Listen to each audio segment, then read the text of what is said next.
নমস্কার সবাইকে। আজকে আবার একটা নতুন ভিডিওতে স্বাগত। তো আজকের এই ভিডিওতে আমরা দেখে নেব যে গণিতে ক্যালকুলেশন স্পিড কিভাবে বাড়ানো যায়। বিশেষ করে কম্পিটিটিভ পরীক্ষার ক্ষেত্রে রাজ্য স্তর হতে পারে, কেন্দ্র লেভেলের পরীক্ষাগুলো হতে পারে। গণিত একটা অত্যন্ত গুরুত্বপূর্ণ বিষয় এবং নির্ধারিত সময়ের মধ্যে সব গণিত শেষ করা কিন্তু সেটাও একটা গুরুত্বপূর্ণ বিষয়। তো এই গণিত নির্দিষ্ট সময়ে শেষ করার জন্য আমাদের যে বিষয়ের উপর জোর দিতে হবে সেটা হচ্ছে ক্যালকুলেশন স্পিড। এবং এই ক্যালকুলেশন স্পিড বাড়ানোর জন্য শুধুমাত্র যে শর্টকাট পদ্ধতি সেগুলো মুখস্থ করলেই হবে না, কনসেপ্টও থাকতে হবে, প্লাস প্র্যাকটিস নিয়মিত করতে হবে এবং তার সঙ্গে স্পিড টেকনিকের উপর জোর দিতে হবে। এখানে আমি 6টা পয়েন্ট রেখেছি যেগুলো কিন্তু প্রয়োগ করলে এই ক্যালকুলেশন স্পিড খুব ভালোভাবে বাড়ানো যায়। 1. নামতা ও বেসিক গণনা শক্তিশালী তৈরি করতে হবে। বিশেষ করে 1 থেকে 30 পর্যন্ত নামতা মুখস্থ রাখতে হবে এবং মোটামুটি 1 থেকে 50 পর্যন্ত স্কোয়ার বা বর্গ মুখস্থ রাখলেই মোটামুটি হয়ে যাবে। এখানে 1 থেকে 60 পর্যন্ত আমি করেছি, কিন্তু 50 পর্যন্ত মোটামুটি রাখলেই হয়ে যাবে। এবং ঘন কিউবগুলো 1 থেকে 30 পর্যন্ত অবশ্যই মনে রাখতে হবে। সাথে ভগ্নাংশ থেকে শতকরা, শতকরা থেকে দশমিকে রূপান্তর, এই বিষয়গুলো কিন্তু মনে রাখতে হবে। দু একটা উদাহরণ তোমরা নিচে দেখতে পাচ্ছ যে 1 2 থেকে 50%, এই পার্সেন্টেজ থেকে ভগ্নাংশ, ভগ্নাংশ থেকে পার্সেন্টেজ। 2 নম্বর পয়েন্ট হচ্ছে প্রতিদিন 20 মিনিট মেন্টাল ক্যালকুলেশন, কাগজ কলম ছাড়া হিসেব করুন।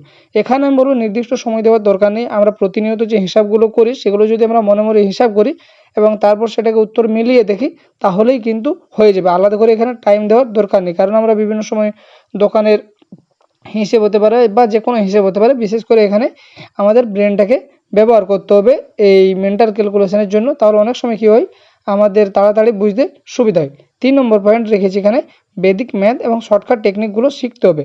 এবং তার আগে এই যে শর্টকাটগুলো শেখার আগে যে কনসেপ্ট, মেন কনসেপ্ট, সেটা কিন্তু ভালোভাবে শিখতে হবে।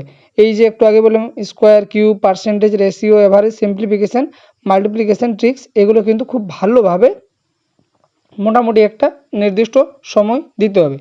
4 নম্বর পয়েন্ট টাইম বাউন্ড প্র্যাকটিস করুন।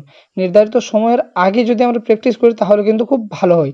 এবং এখন তো সব মোটামুটি ক্লক রয়েছে, স্টপওয়াচ ব্যবহার করা যেতে পারে।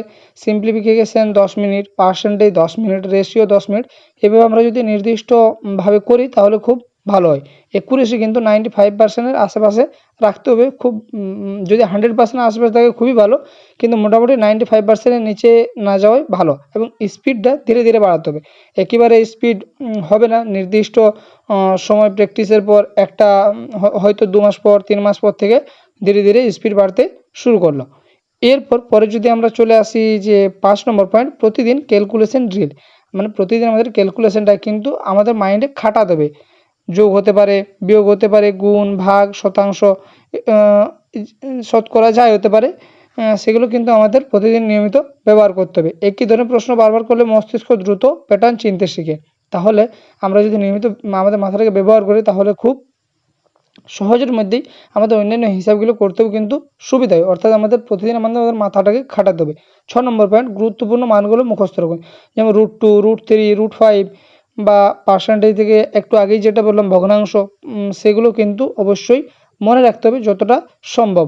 সেটা এখন যেখান থেকে গুগলে সার্চ করে লিখে নিতে পারো বা নিজের থেকেও লিখে নিতে পারো। এরপর এখানে যে পয়েন্টটা রেখেছি এটা পয়েন্ট ঠিক বলা চলে না। প্রতিযোগিতামূলক পরীক্ষার জন্য সেরা বই আর.এস. আগরওয়াল স্যারের যে কোয়ান্টিটিভ অ্যাপটিটিউড আছে, বা fast track arithmetic Rajesh Verma স্যারের magical book on quicker math, এমটাইরা, কিরণ প্রিভিয়াস ইয়ারের ম্যাথ যে সিজিএলের জন্য যেটা প্রিভিয়াস ইয়ারে বেরোয়, বা রাকেশ যাদব স্যারের পাওয়া যেতে পারে। এবং যদি বাংলাতে বলি, বাংলাতেও কিন্তু পাওয়া যায় সুবীর দাস স্যারের যে ছায়াপ্রকাশনীটা রয়েছে। তো মোটামুটি দৈনিক 30 মিনিটের ক্যালকুলেশন স্পিড রুটিন যদি বলি, 10 মিনিট নামতা, স্কোয়ার, কিউব রিভিশন, এগুলো 10 মিনিট মেন্টাল ক্যালকুলেশন, যেটা আমি একটু আগে বললাম এখানে টাইম দেওয়ার কিন্তু দরকার নেই, এটাকে এই জায়গায় আলাদা কিছু করা যেতে পারে। 10 মিনিট টাইমার দিয়ে মোটামুটি 25 থেকে 30টা অ্যারিথমেটিক করা যদি সম্ভব না হয়, মোটামুটি 10 মিনিটে 10টি বা 15টি বা 20টি যদি অ্যারিথমেটিক প্রশ্ন সমাধান করে যায় তাহলে খুবই ভালো হয়। যদি এই রুটিন মোটামুটি 30 থেকে 90 দিন ধারাবাহিকভাবে অনুসরণ করা সম্ভব হয় তাহলে গণনার গতি এবং একুরেসি দুটোই উল্লেখযোগ্যভাবে উন্নত হবে, যা ওয়েস্টবেঙ্গল সিভিল সার্ভিস হোক বা এসএসসি যে বিভিন্ন পরীক্ষা বা পিএসসির বিভিন্ন পরীক্ষা রাজ্য স্তরে, কেন্দ্র স্তরে হোক, মোটামুটি কিন্তু একটা নির্দিষ্ট উন্নত করা সম্ভব।